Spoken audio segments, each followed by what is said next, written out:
नारायणं नमस्कृत्य नरं चैव नरोत्तमं देवीं सरस्वतीं व्यासं ततो जयमुदीरयेत् व्यासं वसिष्ठनप्तारं शक्तेः पौत्रमकल्मषं पराशरात्मजं वन्दे शुकतातं तपोनिधिं व्यासाय विष्णुरूपाय व्यासरूपाय विष्णवे नमो वै ब्रह्मनिधये वासिष्ठाय नमो नमः सर्वेभ्यः மேற்படி பாரதத்தில் வைஷம்பாயனர் ஜனமேஜனுக்கு என்ன சொன்னார் அந்த சர்ப்பசத்திர யாகத்தில் அப்படின்றத நாம் அனுபவிக்கணும்.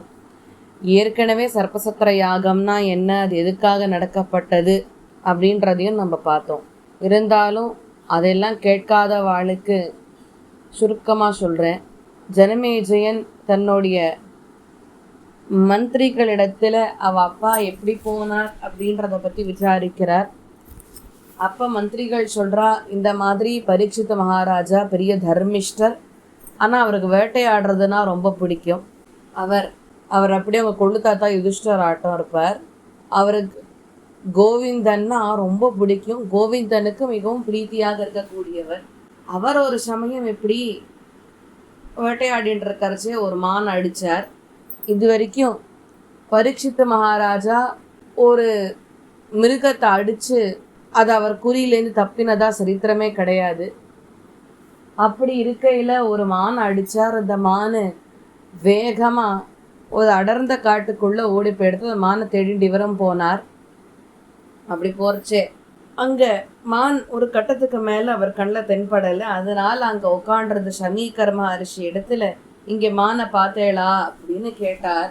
ஷமீகர் மகரிஷியா மௌன விரதத்தில் இருக்கார். ஆனால் அவர் பெரிய தபஸ்வி, பகவத் தியானத்திலே மூழ்கி இருக்கக்கூடியவர். பரீட்சித்த மகாராஜாவுக்கு அந்த மகரிஷி இப்படி பதில் சொல்லலை அப்படின்ன உடனே கீழே கடந்த ஒரு செத்த பாம்பை தன் நம்பால ஏந்தி இந்த மகரிஷியோட கழுத்தில் போட்டுட்டு அவர் புறப்பட்டு போயிட்டார். அதுக்கப்புறம் இவருடைய பிள்ளை ஸ்ருங்கி மகரிஷிக்கு இந்த விஷயமானது அவருடைய நண்பரான கிருஷ அப்படின்றவர் சொல்றதன் மூலியமாக தெரிஞ்சு ஸ்ருங்கி மகரிஷி உடனே சபிச்சுட்டார். இந்த மாதிரியாக இன்றிலிருந்து 7வது நாள் தக்ஷகன்ற பாம்பு கடித்து இவர் மரணமடைவார் அப்படின்னு சொல்லி சபிச்சுட்டார். அதன் பின்பு ஸ்ருங்கி மகரிஷி ஷமீகர் இடத்துல வந்து சொல்லும் பொழுது ஷமீகர் சொன்னார், பிள்ளாய் நீ பண்ணதெல்லாம் பெரிய தப்பு. தபஸ்விகளுக்கு கோபம் வரக்கூடாது, வார்த்தை விடக்கூடாது. அடுத்த வாட்டி இந்த தப்பை நீ பண்ணாத, பொறுமையை வளர்த்துக்கோ அப்படின்னு சொல்லிட்டோ அவரோட சிஷ்யரான கௌரமுகரை ராஜ்யத்துக்கு அமிச்சு இந்த மாதிரி பரீட்சித்த மகாராஜாக்கு இந்த சாபம் இருக்குன்னு தெரியப்படுத்த சொன்னார். கௌரமுகரும் வந்து சொன்னார். அப்போ பரீட்சித்த மகாராஜா ஒரே ஒரு வார்த்தை சொல்லிவிட்டார், எனக்கு நான் வந்து சாபத்தினால சாக போறேன்றத நினைச்சுட்டு எனக்கு வருத்தம் இல்லை ஒரு நாளும். ஆனால் ரிஷிக்கு போய் இப்படி அவமானத்தை ஏற்படுத்திட்டோமே, எனக்கு அந்த வருத்தம் இருக்கு அப்படின்னு பரீட்சித்த மகாராஜா சொன்னார். எப்பொழுதுமே எனக்கு ஷமீகர் மகரிஷியோட அனுகிரகம் இருந்துகிட்டே இருக்கணும்னு சொல்லி பிரார்த்திச்சேன்னு சொல்லுங்கோன்னா கௌரமுகம் அந்த பிரார்த்தனை தாங்கிட்டு நேரம் வந்தாராம் ஷமீகர் மகரிஷி இடத்துல. அதன் பின்பு காஷி அப்பர் அப்படின்னு ஒரு பிராமணர், இவருக்கும் எப்படின்னாக்க கஷ்யப்பர் மாதிரி அந்த மந்திரங்களை எல்லாம் முறிக்கக்கூடிய சக்தி உண்டு. அதனால இந்த காஷ்யப்பர் அப்படின்ற பிராமணர் நேர இந்த விஷயத்தை கேள்விப்பட்டு எப்படியாவது ராஜாவனுடைய இந்த விஷயத்தை முறிச்சு அவர்கிட்ட இருந்து செல்வத்தை வாங்கி விடலாம் அப்படின்றதுக்காக வராராம்.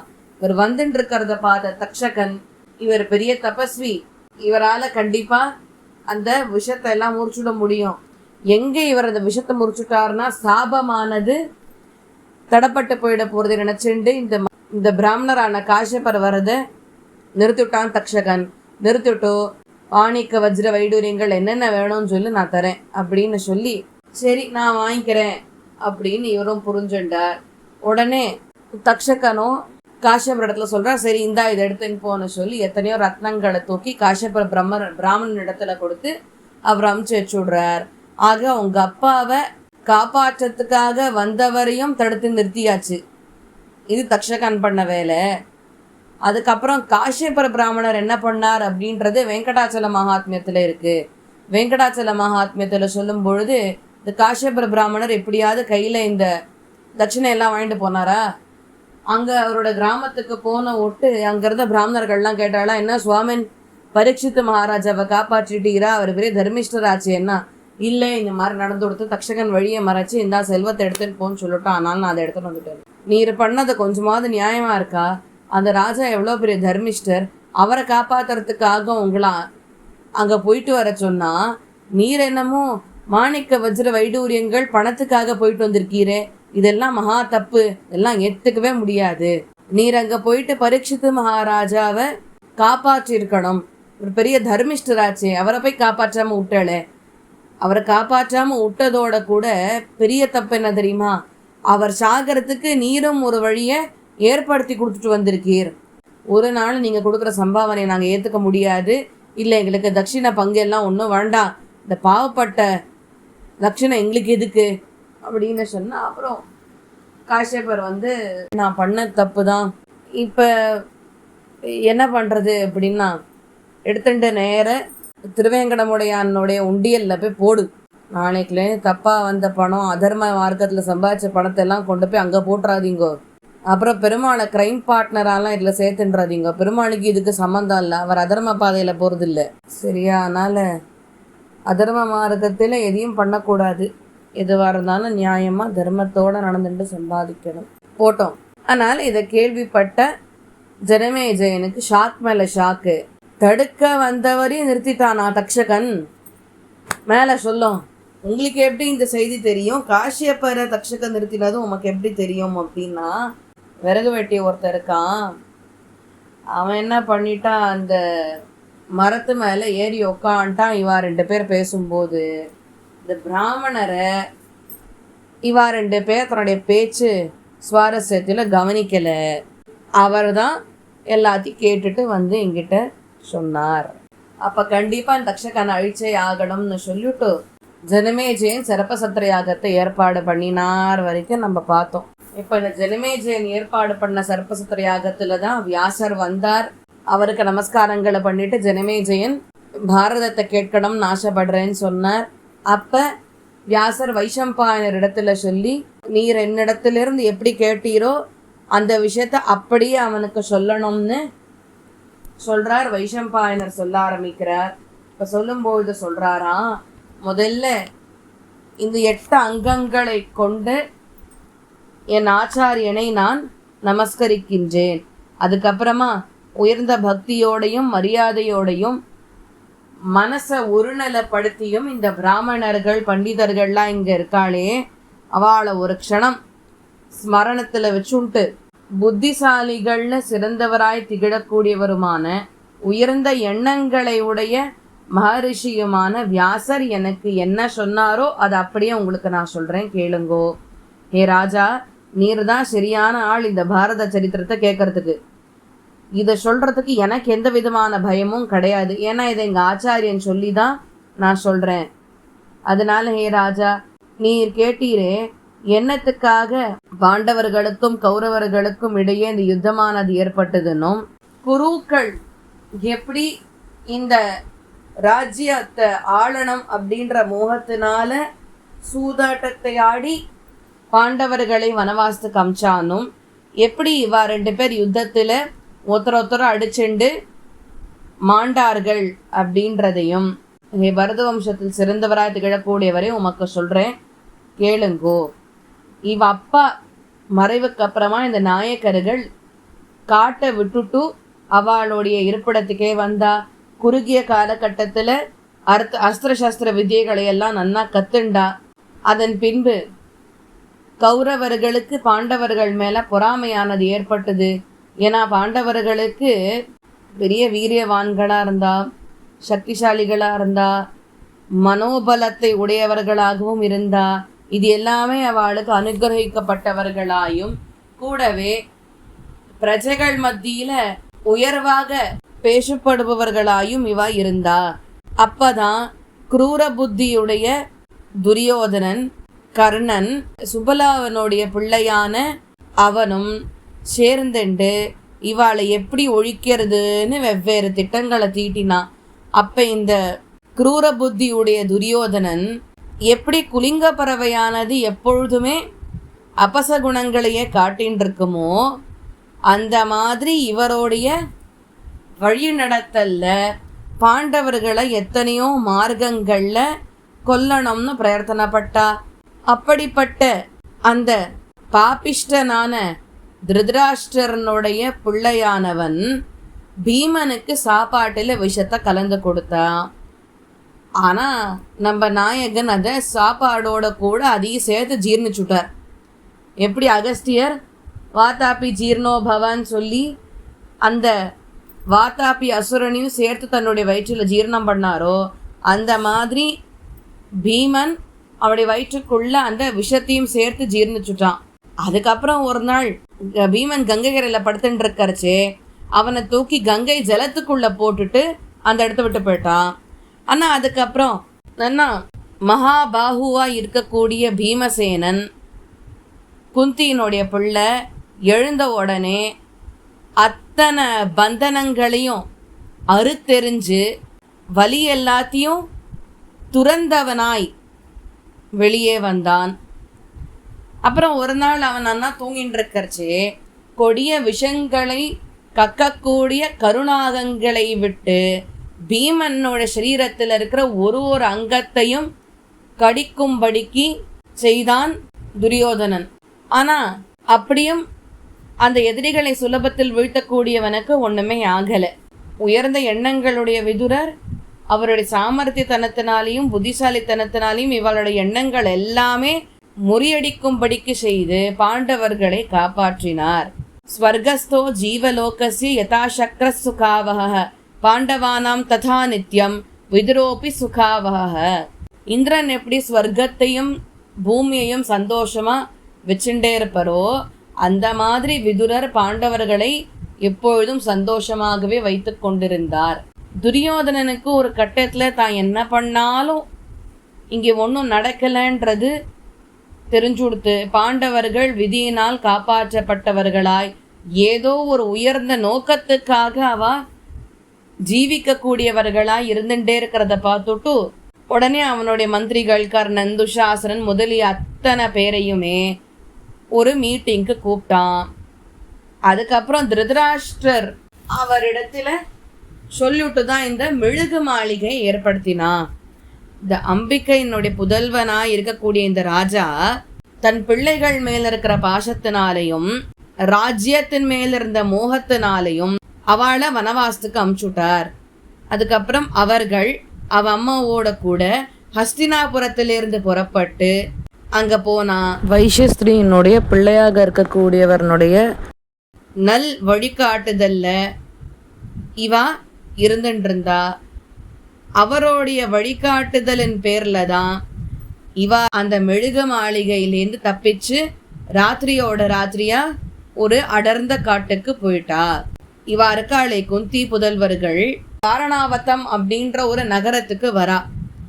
அந்த எதிரிகளை சுலபத்தில் ஜெயிக்கக்கூடிய அவர்கள் அந்த மகாத்மான்கள் அந்த இடத்துல அவ அம்மாவோட மெழுகு மாளிகையில திருதராஷ்டிரர் சொன்னபடிக்கு இருந்துட்டு வரா.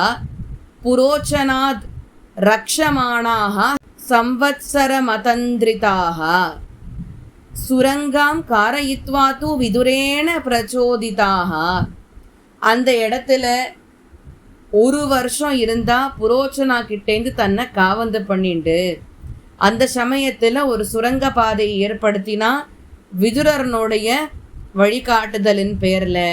அதன் பின்பு அந்த மெழுகு மாளிகையையும் கொளுத்திட்டோ புரோச்சனனையும் எரிச்சுட்டோ அந்த எதிரிகளை சுலபத்தில் வீழ்த்தக்கூடியவர்கள் அவ அம்மாவோட கூட பயத்திலையும் பதட்டத்திலையும் அந்த இடத்தை விட்டு வெளியேறினார்கள். அதன் பின்பு ஒரு வனத்துக்கு பக்கத்துல ஒரு அருவி கொட்டின்னு இருக்கிறத பார்த்தா அந்த இடத்துல பயமுறுத்தக்கூடிய ராட்சசனான ஹிடிம்பன் அந்த இடத்துல இருந்தான். அவர்கள் இந்த ராட்சசர்களுக்கெல்லாம் தலைவனாய் இருக்கக்கூடியவனை கொன்னுட்டா. அதன் பின்பு பிருத்தாவனுடைய இந்த பிள்ளைகள் திருதராஷ்டிரனுடைய இந்த பிள்ளைகள் மேல இருந்த பயத்துல அந்த இருட்டிலேயே கொஞ்ச நாளைக்கு யார் கண்ணிலையும் படாம இருக்கணும் அப்படின்றதுக்காக இருந்துட்டு வந்தா. அங்க பீமனுக்கு ஹிடிம்பா மூலியமா கடோத்கஜன் பிறந்தான். ஹிடிம்பா ரெண்டு பேருமே ஒருத்தர் தான். பாண்டவர்கள் உயர்ந்த விரதத்தை உடையவர்கள், வேதங்களை நன்கு அறிந்தவர்கள். அவ அங்கேருந்து ஏக்கச்சக்கர அப்படின்ற இடத்துக்கு பிரம்மச்சாரிகளா இருந்துட்டு இருக்கா. அந்த புருஷர்கள்லே சிறந்தவராய் திகழக்கூடியவர்கள்.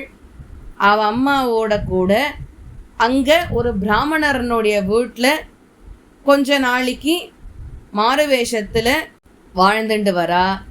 அங்கதான் இந்த மகாபாகுவான பீமன் பெரிய சக்திசாலியாயும் பசிக்காக மனுஷர்களை சாப்பிடக்கூடியவனா இருக்கக்கூடிய அசுரன் பக அப்படின்றவனை பார்க்கறா.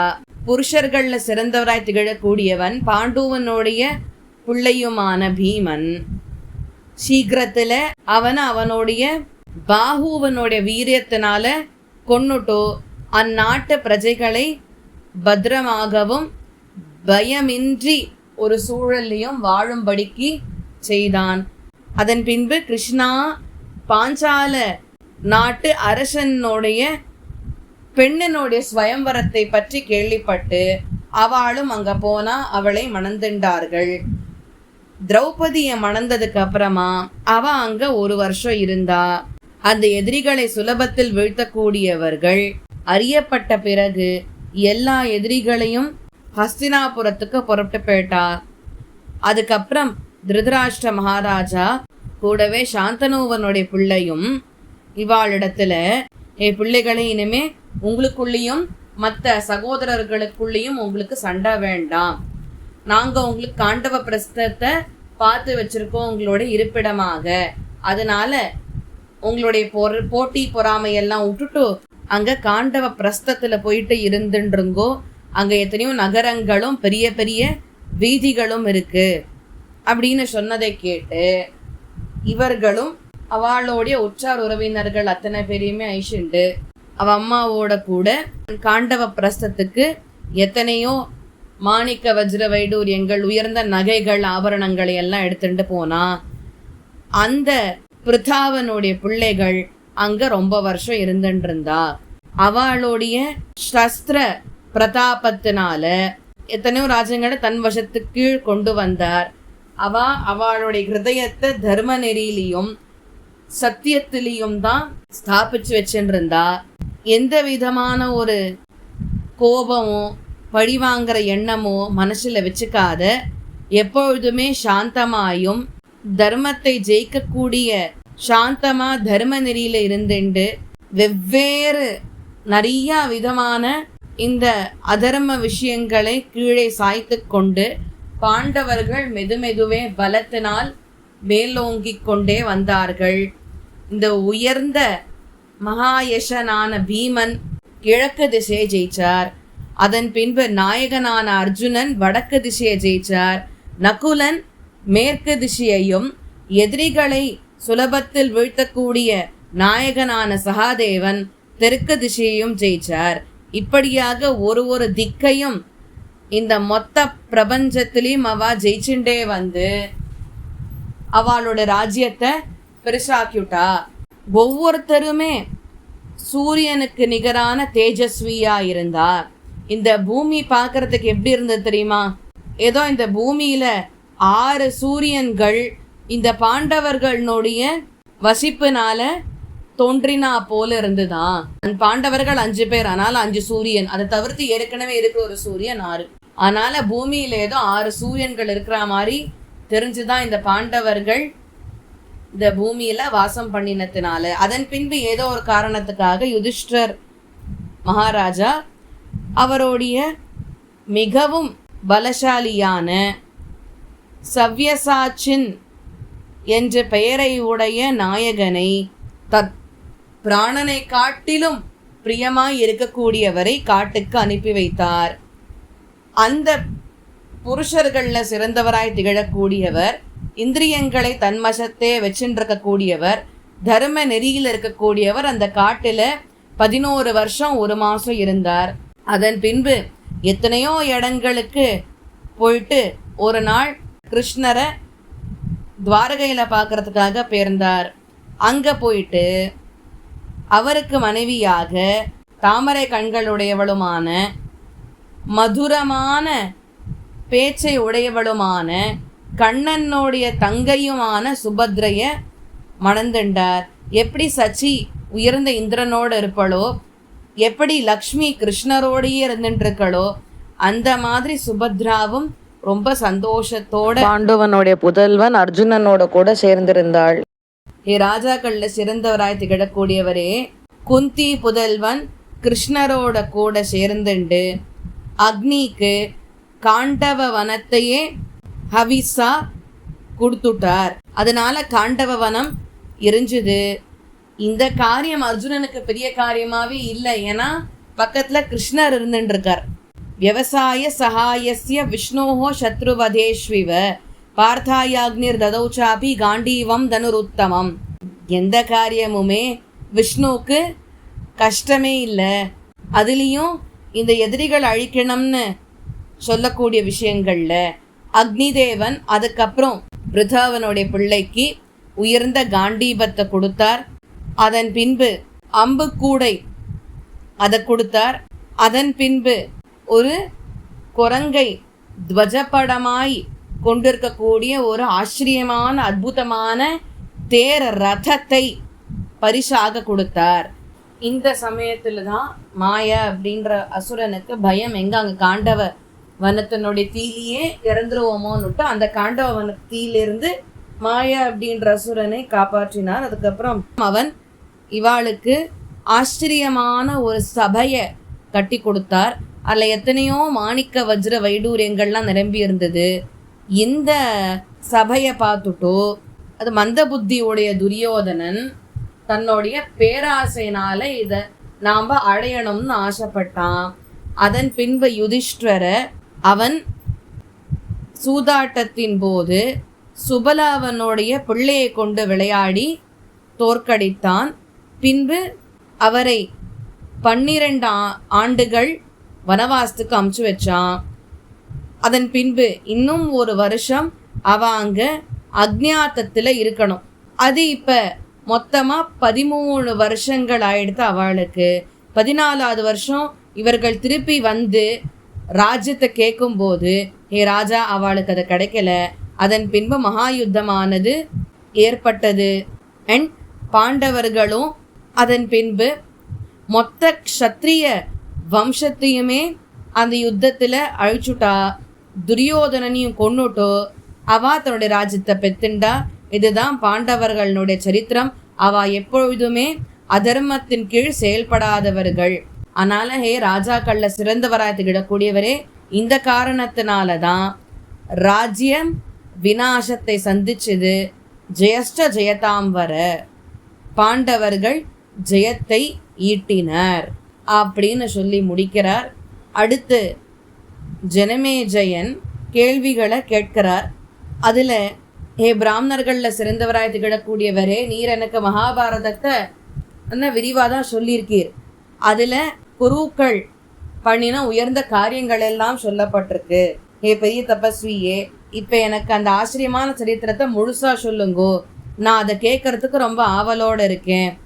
அதனால் நீங்கள் எனக்கு அதை முழுசாக சொல்லணும். எனக்கு இந்த சங்கிரகமாக சுருக்கமாக கேட்ட பாரதத்தில், அதுவும் என்னுடைய முன்னோர்களுடைய இந்த உயர்ந்த சரித்திரத்தை கேட்டதில் திருப்தி இல்லை. கண்டிப்பாக ஏதோ இவா ராஜ்யத்தை கொடுக்க மாட்டேன்னு சொன்னதுக்காக தர்மநெறியில் இருக்கிற பாண்டவர்கள் இவாளை கொண்டு இருக்க வாய்ப்பில்லை.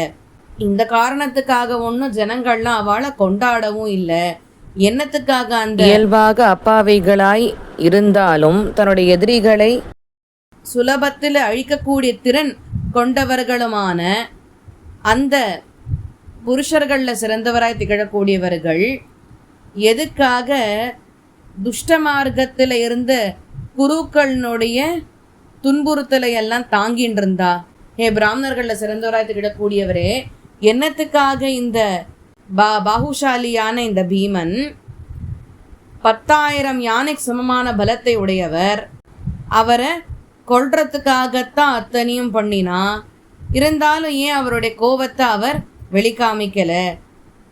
ஏன் இந்த பதிவிரத்தையான கிருஷ்ணா, துருபத மகாராஜாவுடைய பெண், குருக்கள் அவமானப்படுத்தினப்ப கூட திருதராஷ்டிரனுடைய பிள்ளைகளை அவளுடைய கோப அக்னி நிரம்பி இருக்கக்கூடிய கண்களை கொண்டு எரிக்காத ஏன் விட்டு வச்சா?